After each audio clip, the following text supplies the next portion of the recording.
যমজ বাচ্চা কেন জন্ম নেয় জানলে অবাক হবেন। সাইয়েদনা আলী রাদিয়াল্লাহু তাআলা আনহু এর সমাধান দিয়েছেন। আমাদের দেখবেন সমাজের মধ্যে বহু সময় দেখা যায় অনেকেরই যমজ বাচ্চা হয়। এই সন্তান দানের একচ্ছত্র মালিকানা কিন্তু আল্লাহ রাব্বুল আলামিনের। আল্লাহ রাব্বুল আলামিন কাউকে পুত্র সন্তান দান করেন, কাউকে কন্যা সন্তান দান করেন, কাউকে আবার যমজ সন্তান দান করেন, আবার কাউকে সন্তানই দান করেন না। আল্লাহ রাব্বুল আলামিন নিজেই এই কথা বলে দিয়েছেন।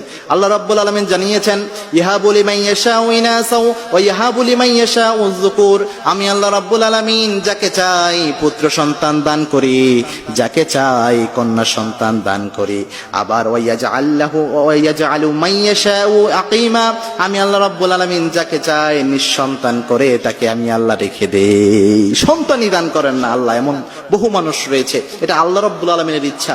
কিন্তু যমজ সন্তান কেন হয় এর সমাধান সাইয়েদনা আলী রাদিয়াল্লাহু তাআলা আনহু এক জায়গায় দিয়েছেন। সাইয়েদনা আলীর সময় একজন লোক ছিল যার খুব বেশি কন্যা সন্তান হতো, আর সে কন্যা সন্তান হলেই গালাগালি করত।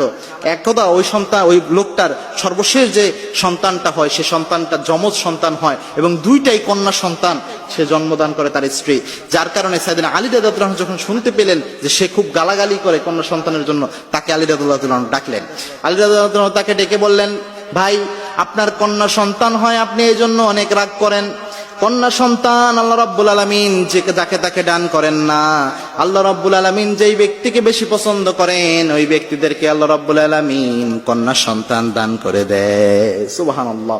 আবার বিশ্বনবী সাল্লাল্লাহু আলাইহি ওয়াসাল্লাম নিজে জানিয়েছেন, যেই ব্যক্তিকে আল্লাহ রাব্বুল আলামিন একটি কন্যা সন্তান দান করলো, ওই কন্যা সন্তানকে সুন্দরভাবে লালন পালন করলো, কন্যা সন্তানকে ভালোভাবে প্রতিপালনের জন্যই আল্লাহ রাব্বুল আলামিন তারে জান্নাতে বানিয়ে দিবেন। সুবহানাল্লাহ। সুতরাং কন্যা সন্তান যে হয় এটা আল্লাহর নিয়ামত। আর যাকে আল্লাহ দুইটা কন্যা সন্তান যমজ ভাবে দান করেন, এটা হচ্ছে আল্লাহ রাব্বুল আলামিনের যে জান্নাত দান করবেন ওই ব্যক্তিকে সুসংবাদ স্বরূপ। এই জান্নাতটা আরো বেশি শক্তপোক্ত হয়, আপনার সুসংবাদটা শক্তপোক্ত হয়। ওই ব্যক্তিকে সাইয়েদনা আলী এটা বুঝালেন।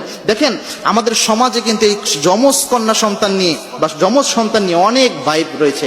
যেমন অনেকে মনে করেন যে যমজ কলা খেলে হয়তো যমজ সন্তান হবে, এটা অনেকের ভুল ধারণা এমন রয়েছে, বা অনেক ভুল ধারণা রয়েছে। বর্তমান মেডিকেল সায়েন্সও বিভিন্ন ব্যাখ্যা দেওয়ার চেষ্টা করেছেন সন্তান কেন এরকম হয়। বর্তমান মেডিকেল সায়েন্স যেটা প্রমাণ করেছে, একাধিক ভ্রূণ যদি কেউ ধারণ করে, কোনো মায়ের গর্ভে ধারণ হয়, তখনই যমজ কন্যা সন্তান হয়, যমজ সন্তান হয়। এই যমজ সন্তান আল্লাহ রাব্বুল আলামিন এটাও একটা নিদর্শন। আল্লাহ রাব্বুল আলামিন কাউকে পুত্র সন্তান দান করেন, কাউকে কন্যা দান করেন, কাউকে যমজ সন্তান আল্লাহ দান করেন, কাউকে আবার সন্তানই দান করেন না, নিঃসন্তান বানিয়ে আল্লাহ রেখে দেন। এই সব আল্লাহ রাব্বুল আলামিনের হচ্ছে লীলা খেলা। আল্লাহ রাব্বুল আলামিন যাকে চান তাকে এগুলা দান করেন। সুতরাং আপনি যদি সন্তান যমজ হয়, এখানে নারাজ হওয়ার কিছু নাই। মনে করতে হবে আল্লাহ রাব্বুল আলামিন চেয়েছেন, এই জন্যই আল্লাহ রাব্বুল আলামিন আপনাকে দান করেছেন। এবং সাইয়েদনা আলী এখানে জানালেন, যদি কোনো কন্যা সন্তানকে আল্লাহ যমজ হিসেবে দান করে বা পুত্র সন্তানও যদি যমজ হয়, আল্লাহ রাব্বুল আলামিন সন্তুষ্ট হয়েই তার কল্যাণের জন্য আল্লাহ রাব্বুল আলামিন তাকে ভালোবেসেই এটা দান করেন। সুতরাং এটা নিয়ে নাশুকরি করার কিছু নাই, বরং এটার জন্য পড়া উচিত আলহামদুলিল্লাহ এবং বেশি বেশি আল্লাহর শুকরিয়া আদায় করা উচিত।